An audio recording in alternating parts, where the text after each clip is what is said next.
La reflexión que quiero presentar brevemente en la mañana de hoy hace parte de una indagación un poco más amplia que se ubica en un análisis pragmático de lo que se denominan hegemonías definicionales, que es el uso político y económico de las definiciones, esa relación entre lenguaje y poder. Indagando sobre hegemonías definicionales me encontré, y el trabajo está muy influido, sobre todo por el estilo, la manera de realizar el análisis, el enfoque de un filósofo mexicano que es Luis Villoro, ¿sí? Sobre todo con los resultados y la problematización, apoyándose en Teodoro Geiger, del concepto de ideología, Marx y Engels. Inicio con un epígrafe de Luis Villoro al inicio de su artículo El concepto de ideología, y es un intento de justificar, bueno, por qué pensar y repensar el concepto de ideología en este momento y sobre todo en Marx. Villoro afirma lo siguiente: para precisar y completar ideas formuladas por un filósofo del pasado, es menester tratarlas como pensamiento vivo. Muerto es un pensamiento que, convertido en doctrina, se transmite y reitera sin ponerse en cuestión. Vivo es solo el pensamiento como actividad crítica permanente, susceptible de confrontarse con otras ideas de nuestra época. Repensar una filosofía supone transformarla de doctrina en reflexión que se cuestiona a sí misma. Y ahí hay una crítica que hace Villoro un poco al marxismo-leninismo, sobre todo en su orientación intelectual. Bueno, la introducción al trabajo va a tener dos pilares, y recojo un poco, y estoy de acuerdo con lo que planteó Luis en su intervención, y es que al analizar ciertas categorías desde su enfoque filosófico, bueno, Marx no contó con el apoyo de otro tipo de disciplinas que se desarrollaron posteriormente. Dos de ellas que me van a servir como un trasfondo son la psicología y la lingüística, sobre todo porque brindan elementos de juicio para repensar críticamente una noción de ideología que además en Marx es ambigua, y luego me detendré en ese elemento, además incompleta, inconclusa, inacabada en términos de su nivel teórico y su potencial explicativo. Y quiero iniciar con el aspecto psicológico, haciendo referencia a una distinción que promulgó el psicólogo suizo Carl Jung, discípulo de Sigmund Freud. ¿Sí? Jung estableció una distinción en algunas de sus obras entre lo que él denominaba las 4 funciones psíquicas de los seres humanos. Y decía, bueno, todos tenemos 4 funciones psíquicas, y aunque hay 4 funciones psíquicas, hay una que predomina. Tenemos el pensar, tenemos el sentir, tenemos el percibir y tenemos el intuir. ¿Sí? Tenemos la reflexión, tenemos las emociones, que además no solo constituyen un impulso biológico, sino que tienen también un elemento de construcción social y sobre todo política. Somos seres que percibimos, y nuestra conexión con el mundo depende de nuestros órganos sensoriales, pero hay mediado también todo un trasfondo cultural y de interpretación cuando percibimos, y somos seres intuitivos. ¿Por qué hago referencia a estas 4 funciones psíquicas? Porque la dinámica de las ideologías, ¿sí?, tienen una influencia y una orientación, sobre todo en términos de nuestras maneras de juzgar y la manera como abordamos nuestra relación con el mundo natural y nuestra relación con el mundo social, y la manera como tomamos decisiones a nivel individual, sobre todo a nivel colectivo, y la manera, en términos generales, entonces, cómo interactuamos con aquello que consideramos normal, real, habitual y toda una costumbre. Entonces, hasta allí la referencia en términos generales a ese trasfondo psicológico, no de psicología individual, sino de psicología social, que me interesa destacar, porque luego trataré de enfatizar de una manera puntual un poco en la incidencia que la dinámica ideológica tiene sobre nuestro pensamiento, sobre nuestros sentimientos, sobre nuestras percepciones y sobre nuestras intuiciones. Pero para no caer en el solipsismo y no estar presos también de un paradigma monológico de la subjetividad, es importante tener en cuenta el lenguaje, ¿sí? Y cómo el lenguaje también es un vehículo de propagación de ideologías y de la ideología. Y pues a través de un experimento mental he formulado 2 situaciones y 3 ejemplos que quiero también destacar, sobre todo porque la pragmática del lenguaje y en parte el análisis del discurso se ha ocupado del tema de la ideología y su relación con la legitimación del poder político. Entonces paso a leer esta breve situación que pues he imaginado, pero que en tanto es un producto de la imaginación no se separa un poco de situaciones de la vida cotidiana. Situación 1, la titulo. Uno de los motivos por los cuales el señor X no se ocupa más del lenguaje es que cree, como tanta gente, que las palabras no tienen importancia. Lo que interesa son las ideas que expresan, pero ¿qué es una idea? Sino la verbalización de una vibración cerebral. Pero esto apenas se le ha ocurrido jamás al señor X. Que un conjunto de palabras pueda conducir inevitablemente a callejones sin salidas y otros no. Que las asociaciones históricas o sentimentales de ciertas palabras hagan imposible una discusión tranquila. Que el lenguaje tenga una multitud de usos distintos y se produzca una gran confusión al emplear una palabra por otra. Que un individuo hable un idioma de estructura totalmente distinta del inglés, como el japonés, o el español, el chino o el turco, quienes quizás ni piensen siquiera las mismas ideas que un individuo de habla española. Son conceptos extraños para el señor X, quien siempre ha dado por supuesto que lo interesante es pensar claro, con lo cual las palabras saldrán espontáneamente sin preocuparse de ellas. Ojo, pensar claro, cuando le interesa pensar claro siquiera es una preocupación, ¿sí? Pero caiga en la cuenta o no, el señor X depende cada hora de su vida, no solo de las palabras que oye y emplea, sino también de sus ideas inconscientes sobre el lenguaje.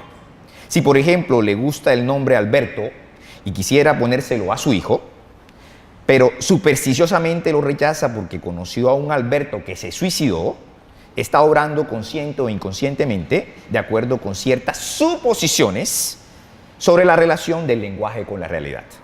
Estas suposiciones inconscientes determinan el efecto que en él ejercen las palabras, el cual a su vez determina su forma de proceder, sensata o atolondrada. Las palabras, tal como las emplea y como las interpreta cuando las emplean los demás, contribuyen considerablemente a sus convicciones, prejuicios, ideales y aspiraciones. Constituyen la atmósfera moral, política e intelectual en que vive, en una palabra, su ambiente semántico. Quiero destacar esa expresión que retomo del lingüista norteamericano Frederick Hayakawa, ¿sí? Ambiente semántico. Y ahora presentaré 3 ejemplos de palabras que se encuentran en un ambiente semántico y que sirven un poco y se prestan a dinámicas ideológicas. Vamos con la situación 2. Si un niño llega a la edad adulta con un mundo verbal en la cabeza que corresponde a la extensional que encuentra en torno suyo a través de su experiencia cada día mayor, está en más o menos peligro de sentirse sorprendido o herido por lo que ve, porque su mundo verbal le ha indicado aproximadamente lo que iba a venir. Está preparado para la vida, pero si va creciendo con un mapa, y aquí viene otro mapa falso, en la cabeza, es decir, lleno de errores, ¿sí?, y supersticiones, se topará con obstáculos constantes, derrochará sus esfuerzos y se conducirá como un insensato. No estará ajustado, ¿sí?, al mundo tal como es, y hasta podría terminar en un manicomio si el desajuste fuese grave. Algunas de las tonterías en que incurrimos por los falsos mapas que llevamos en la cabeza son tan corrientes que apenas paramos mientes en ellas. Hay quienes se protegen contra los accidentes con una pata de conejo en el bolso. Otros no quieren ocupar el piso 13 de un hotel, lo cual ha sido causa de que hasta los hoteles más suntuosos de capitales populosas de nuestra cultura científica no tengan piso 13. Algunos hacen planes para su vida con base en las predicciones astrológicas. Otros se dejan guiar por sus sueños. Hay quienes esperan blanquear sus dientes cambiando de pasta dentrífica. Todos estos individuos viven en mundos verbales que apenas tienen alguna relación con el mundo extensional. Ahora bien, por hermoso que sea un mapa, de nada le vale al viajero si no indica con exactitud la relación de los lugares entre sí, la estructura del territorio. Si, por ejemplo, dibujamos una gran hondanada en forma y con los contornos de un lago, por razones artísticas nada más, para nada vale el mapa. Si pintamos mapas por caprichos, sin fijarnos en absoluto en la estructura de la región, podremos dibujar cuántas curvas y sinuosidades se nos antojen en caminos largos y ríos. A nadie hará daño mientras no planee un viaje con base en ese mapa. De la misma manera, siguiendo los caprichos de nuestra imaginación o basándonos en deducciones falsas, de informes buenos o informes falsos, o por mor de dar rienda suelta a la fantasía o de realizar ejercicios retóricos, podemos manufacturar con el lenguaje mapas sin relación alguna con el mundo extensional. Tampoco habría prejuicio para nadie, siempre que no se le ocurriera a alguien considerar esos mapas como descripciones de territorios reales. Todos heredamos un gran volumen de saber inútil, de equivocaciones y errores, mapas que al principio se creyeron exactos, por lo cual siempre hay que descartar muchas cosas que nos enseñaron. Pero el patrimonio cultural que se nos ha transmitido, el depósito social común de nuestros conocimientos científicos y humanos, se ha valorado principalmente con base de lo que nos han parecido mapas exactos de la experiencia. Pero debe observarse que hay dos maneras de meternos en la cabeza mapas falsos del mundo. Una, recibiéndolos, proceso educativo. Otra, creándolos nosotros mismos con discernimiento, ¿sí?, cuando no leemos bien los mapas exactos que recibimos.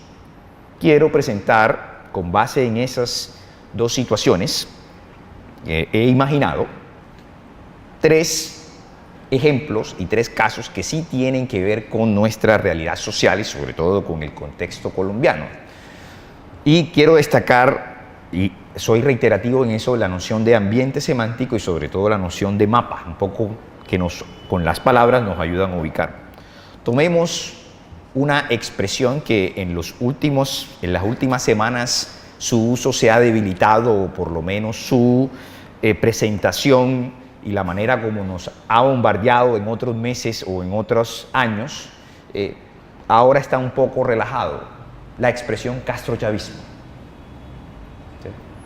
Es una expresión que tiene un significado emotivo, ¿sí?, que utiliza un sector político del país para descalificar, aun cuando su significado cognitivo, es decir, un núcleo de significación con unas características claras que tengan un margen de precisión, no se mantiene en un alto grado de vaguedad. Tomemos otra expresión que también se ha utilizado en el discurso político y sobre todo en campañas presidenciales recientes, la palabra expropiación. Es decir, es una palabra que se ha utilizado sobre todo de una manera deliberada para tratar de descalificar falazmente alternativas políticas que son razonables y que además tienen mucho sentido, desconociendo de manera deliberada que un Estado social de derecho como el colombiano jurídicamente tiene un recurso a la expropiación, y cuando ciertos líderes políticos y ciertos alcaldes y gobernadores utilizan la expropiación con fines de infraestructura no pasa absolutamente nada, pero cuando entonces se hacen cierto tipo de propuestas económicas se utiliza el término expropiación para generar miedo, que es un sentimiento de una de las 4 funciones psíquicas del pensar al que hace referencia Carl Jung. Ahí tenemos entonces funciones psíquicas de los seres humanos y lenguaje en actividad. Tomemos otra expresión no del campo político o de la dinámica política vinculada un poco también con las decisiones que nos competen, sino vinculadas con las orientaciones educativas en Colombia y a nivel internacional. Hay un término que es el término calidad. La calidad en educación y todos estos procesos de autoevaluación con fines de renovaciones de registro calificado y de acreditación. Es decir, eso es una palabra que tiene un trasfondo ideológico, que tiene una concepción económica de por medio, pero el término calidad es un término emotivo. Es un término emotivo que tiene un significado emocional y tiene un significado cognitivo. Es, como diría Renan Vega Cantor, la manera como se traslada el lenguaje mercantil al contexto de la educación con una serie de consecuencias. El asunto es que los que hacemos parte del mundo educativo universitario ya estamos un poco presos y limitados por ese tipo de discursos, de tal manera que entidades administrativas los presentan como tómelo o déjelo, como si no hubiera una salida en un momento. Ojo, entonces tenemos ambientes semánticos y tenemos, ese tipo de mapas que nos brinda el lenguaje, que nos orienta en el mundo, que guía nuestros juicios, pero que también nos pueden desorientar. Bueno, esto que he señalado ha sido objeto de estudios teóricos cuando se relacionan con la ideología. Quiero hacer una referencia, un argumento por autoridad, como lo han hecho algunos compañeros, y aquí paso al segundo momento de la exposición, vinculado con la influencia que tiene la ideología o las ideologías con los ambientes semánticos, con los usos del lenguaje y con los mapas que nos orientan en lo que consideramos real. Y son los usos contemporáneos del término ideología. Cuando uno revisa con Terry Eagleton, sobre todo en los primeros capítulos de su concepto de ideología, y él va señalando, ¿sí?, y va sintetizando los diferentes usos postmarxistas que se tienen desde la filosofía, la sociología y el análisis del discurso, uno encuentra que en términos teóricos, ¿sí?, nos encontramos con una diversidad de significados, es decir, una diversidad de denotaciones del término ideología, que generan, pues, confusión, o por lo menos generan una serie de debates. No estoy asociando el debate con la confusión porque todavía no he hecho referencia a los diversos usos del término ideología en Marx, pero además cómo esos usos han llegado a los usos comunes y corrientes en los diferentes tipos de discursos que utilizamos en nuestra vida cotidiana. Quiero, en términos breves y por mor del tiempo, presentarles la lista parafraseada obviamente de Eagleton sobre los diferentes usos y las diferentes denotaciones del término ideología, teniendo en cuenta tres disciplinas: filosofía, sociología y análisis crítico del discurso. Aquí entonces la reflexión sobre el lenguaje tiene un papel. Algunos de estos significados del término ideología tienen una herencia de Marx muy marcada, otros intentan distanciarse. Ya veremos por qué. Tomemos un primer uso del término ideología: el proceso de producción de significados, signos y valores en la vida cotidiana. Entonces, aquí la ideología se relaciona con el lenguaje. Ojo, el conjunto de ideas características de un grupo o clase social, que remita al proceso de génesis y formación de ideas, que es el sentido clásico premarxista del término. Otro significado: ideas que permiten, ojo, legitimar un poder político dominante. Y aquí hay que prestarle atención primero al proceso de legitimación, pero además que es un poder político dominante, o sea, que ya se encuentra en el poder. Otro: ideas falsas que contribuyen a legitimar un poder político dominante.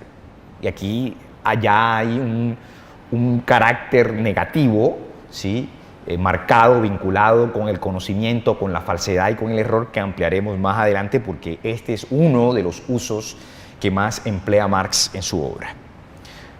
Comunicación sistemáticamente deformada, algo que luego Jürgen Habermas, un poco en sus estudios de patologías de la comunicación, se encarga de desarrollar cuando todavía se encontraba muy influido por Marx. Aquello que facilita la toma de posición ante un tema. Tipos de pensamiento motivados por intereses sociales. Ilusión socialmente necesaria. ¿Sí? Esta es otra, muy cercana a Marx. Unión de discurso y poder. Medio por el que los agentes sociales dan sentido a su mundo, de manera consciente, ¿sí?, o inconsciente. Conjunto de creencias orientadas a la acción. Medio indispensable en el que las personas expresan en su vida sus relaciones en una estructura social. Y cierro con esta. Proceso por el cual la vida social se convierte en una especie de realidad natural. Y esto está vinculado con la ontología de la confianza, con la confianza en el mundo externo y además la confianza en instituciones, la confianza, la autoconfianza y otras modalidades de la misma. Ojo, Eagleton en su obra revisa todas estas denotaciones, pero plantea una alternativa. ¿Qué entiende Eagleton al revisar todos estos usos del término ideología? Y es uno de los aspectos que yo destaco, no lo suscribo del todo, pero me parece que resulta pertinente, y es que Eagleton acuña por ideología cualquier tipo de intersección, pensemos en conjuntos, de sistemas de creencias y poder político. Por eso es que el título de mi intervención tiene que ver con un poco el condicionamiento social de las creencias y de las actitudes. Otra manera es por qué creemos, de decirlo, por qué creemos lo que creemos y por qué, si tenemos una evidencia, tenemos pruebas, tenemos información que es relevante, que nos muestra lo contrario, aún así seguimos creyendo en lo mismo. ¿Y eso aplica a qué?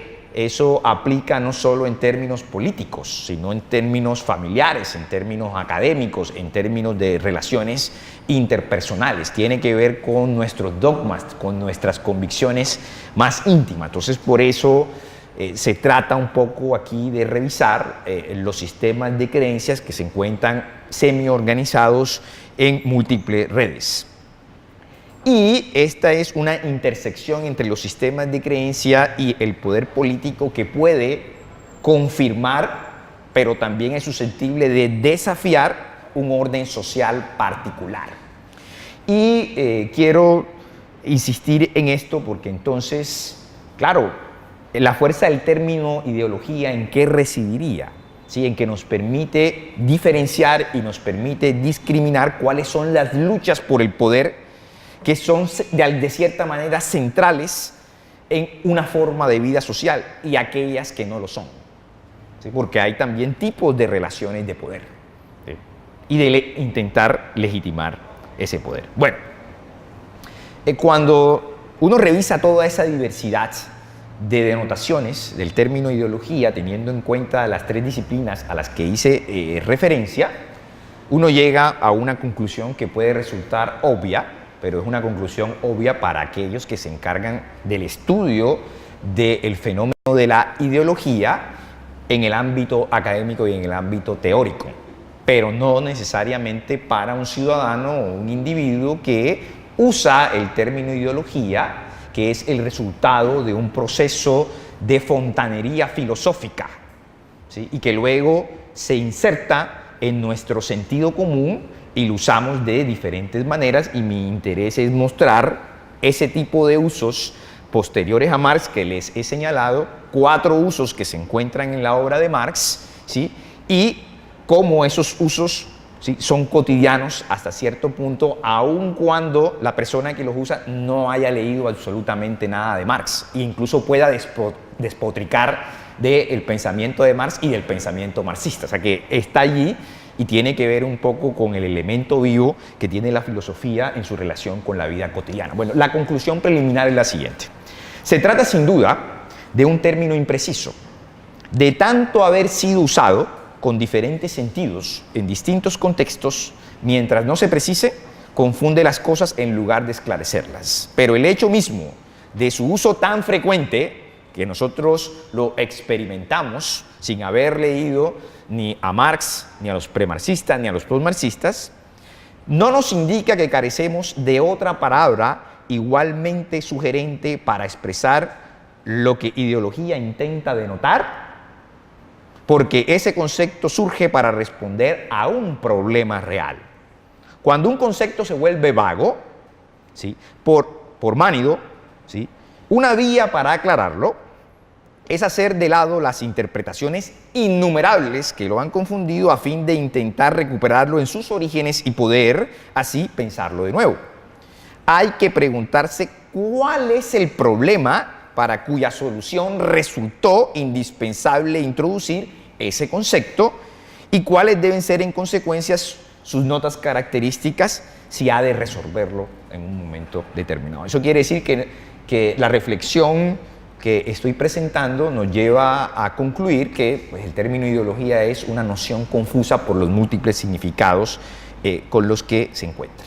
Bueno, cuando retrotraemos en el tiempo, ¿sí?, en términos académicos, en términos filosóficos y en términos conceptuales, y vamos a Marx, nos encontramos que la noción de ideología intentó resolver un problema y es la comprensión del fenómeno de la opresión y la dominación, ¿sí?, de los seres humanos. Incluso Marx, como gran conocedor de la tradición liberal, ¿sí?, se encarga de criticar lo que la Revolución Francesa prometió pero no cumplió y por eso presenta un modelo político alternativo en donde entonces esa libertad, una real igualdad y la fraternidad, ¿sí?, se concreten sobre todo en la realización de las potencialidades del ser humano, ¿sí?, y se modifique sobre todo, eso a lo que estaba haciendo referencia Luis, y es lo que Hegel denominaba el ser genérico del hombre, el trabajo. Entonces, una situación de dominio requiere ciertas creencias comunes destinadas a afianzar el orden existente. Un pensamiento que responde a intereses particulares de una clase, de un grupo, intenta justificarlas. El concepto de ideología corresponde a este tipo de pensamiento y a las creencias que origina en Marx, ¿sí? Pero en cualquier situación de dominio puede darse también un pensamiento que busca romper o modificar ese orden. Frente a las creencias ideológicas está la actividad racional que las pone en cuestión. Frente a un pensamiento reiterativo de las convenciones existentes, un pensamiento disruptivo. Una y otra función pueden estudiarse en actividades específicas de la razón o aún en el conjunto de la cultura de una sociedad. En este segundo caso, están en relación con el problema, oígase bien, de la autenticidad y la inautenticidad de las formas culturales. Las relaciones entre esas dos funciones de las creencias, es decir, reiterar un orden establecido o romper con el orden establecido y sus correspondientes formas de pensamiento no son simples, es un tema muy complejo.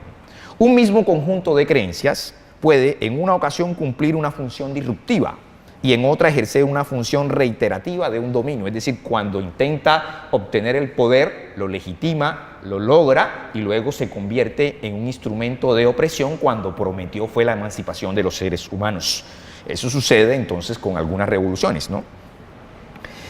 Tampoco se trata de tipos de creencias separadas con nitidez. Las ideologías corresponden, ojo, y aquí, a creencias insuficientemente justificadas. Están justificadas, pero de manera insuficiente.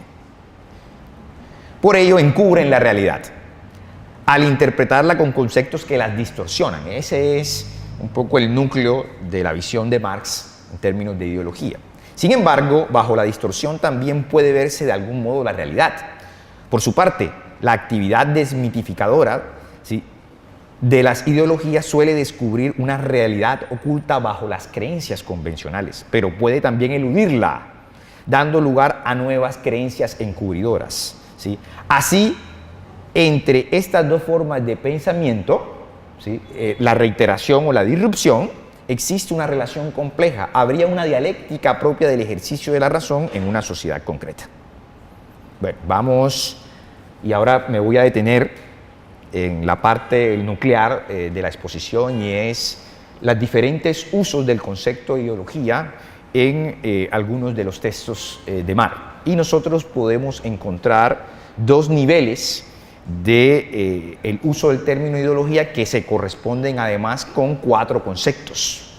Y vamos a formular esos 4 conceptos con la influencia también de un teórico de las ideologías, Theodor Geiger, que se encargó de estudiar las ideologías en el nivel del lenguaje, en el nivel de las creencias y en el nivel proposicional.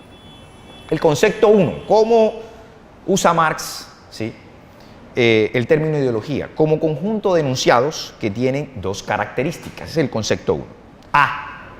Presentan los productos de un trabajo como cosas o cualidades de cosas independientes de ese trabajo. B. Explican el proceso de producción por esos productos cosificados. Ideología tiene este sentido cuando se aplica, por ejemplo, a la religión, ¿sí?, la crítica que Marx hace a la religión, o la crítica que hace a la filosofía idealista alemana, en la ideología alemana. En ambos casos se refiere a doctrinas que cosifican ideas y que pretenden explicar por esas ideas a su productor o al proceso histórico de su producción.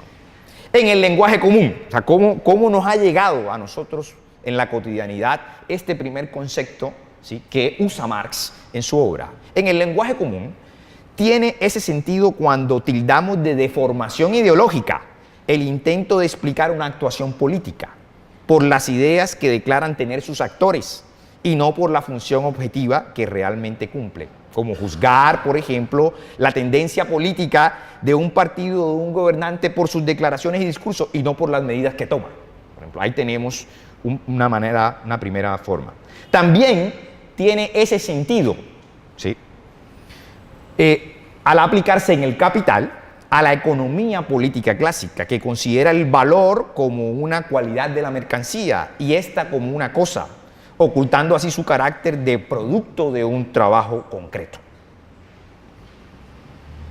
Concepto 2, que se ubican en un primer nivel. Además, los 2 primeros conceptos corresponden a un nivel y ya haré referencia a ello. Conjunto de enunciados que presentan como un hecho o cualidad objetiva lo que es una cualidad subjetiva. Esta caracterización general puede formularse de varias maneras. Hay por lo menos 3. A.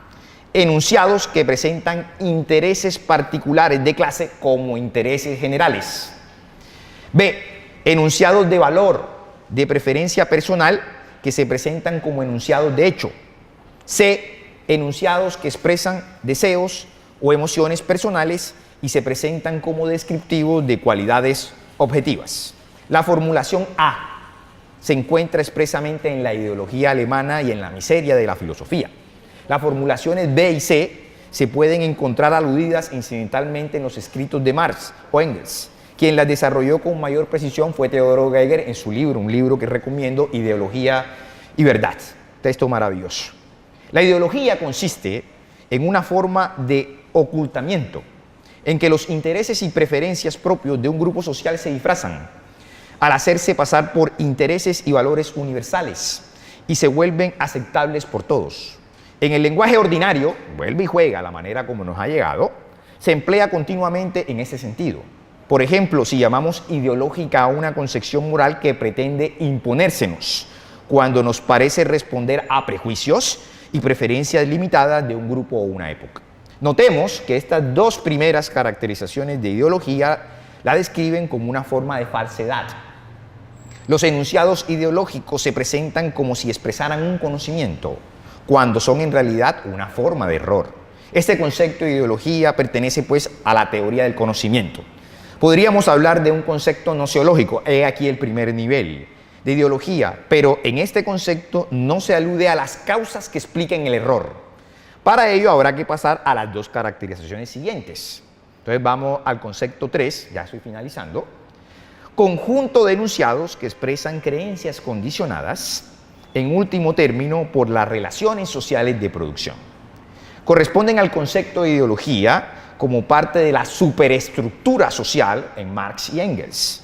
Podría tratarse de estilos de pensar y creencias básicas de una época histórica, de creencias comunes al conjunto de una sociedad o bien de creencias que corresponden a una clase o un grupo social específicos. De cualquier modo, ideológica sería cualquier creencia condicionada por las relaciones sociales. Aquí entonces el condicionamiento de las relaciones sociales aparece formulado de manera explícita, es en el concepto 3.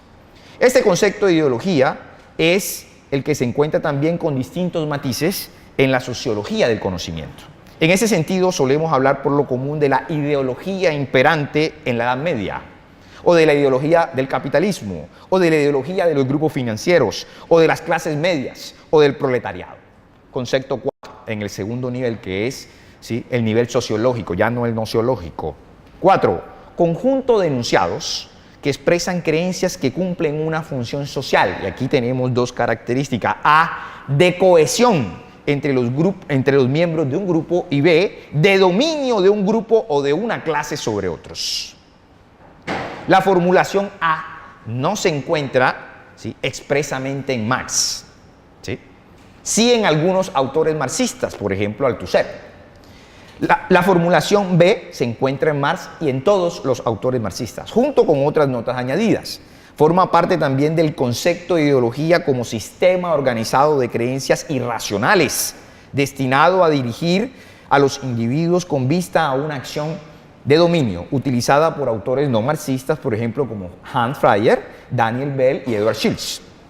Ideología se define así, en este cuarto concepto, no solo por su condicionamiento social, como en la caracterización anterior, sino también por la función objetiva que cumple en las luchas sociales para lograr o mantener el dominio de un grupo. Ideológico resulta todo conjunto de creencias que manipulan a los individuos para impulsarlos a acciones que promueven el poder político de un grupo o de una clase determinados. ¿Sí? Notemos que estas dos últimas caracterizaciones de ideología difieren de las anteriores. Mientras aquellas se referían a un conjunto de enunciados falsos, es decir, el nivel nociológico, estas se refieren a creencias determinadas socialmente, pero no indican que sean verdaderas o falsas. No definen la ideología por su relación con el conocimiento, sino por sus causas o consecuencias sociales. Frente al concepto nociológico de ideología, de que antes hablábamos, estas dos últimas caracterizaciones corresponden a un concepto sociológico de ideología. Uno y otro concepto no se implican necesariamente y podrían, por lo tanto, usarse por separado. El punto es que cuando se usan, ¿sí?, de manera mancomunada, entonces el análisis nos permite comprender un proceso de legitimación de un poder político dominante, ¿sí?, o el intento de crítica también del poder político que se encuentra dominando, y hay por lo menos, y esto lo quiero destacar sobre todo por la atención que le están prestando los organismos de inteligencia del Estado en la formación de ideología, tanto en el ámbito naval, en el ámbito de la Fuerza Aérea, en el Ejército y sobre todo en la Escuela de Guerra de la Universidad Militar Nueva Granada. Es algo impresionante la inversión en educación que se le está dando a este tipo de estudios en su aplicación, sobre todo, que no necesariamente conllevan entonces a una implementación democrática en un Estado social de derecho. Ya casos históricos recientes hemos experimentado por parte de esas entidades. Por ejemplo, en términos de su legitimación, ya voy a terminar, entonces, tanto en el nivel nociológico y en su complemento con el nivel sociológico, nos encontramos que las ideologías promocionan creencias y valores afines a él, naturalizan y universalizan tales creencias para hacerlas evidentes y aparentemente inevitables, denigran ideas que puedan desafiarlos, excluyen formas contrarias de pensamiento quizás por una lógica tácita pero sistemática y oscurecen la realidad social de un modo conveniente a sí misma. En síntesis, el condicionamiento social de nuestras creencias y la manera como las ideologías influyen en nuestras actitudes es que moldean nuestra manera de comprender el entorno, ¿sí?, lo que consideramos como verdadero y sobre todo aquello que consideramos valioso, importante, útil, pertinente y necesario. Muchas gracias.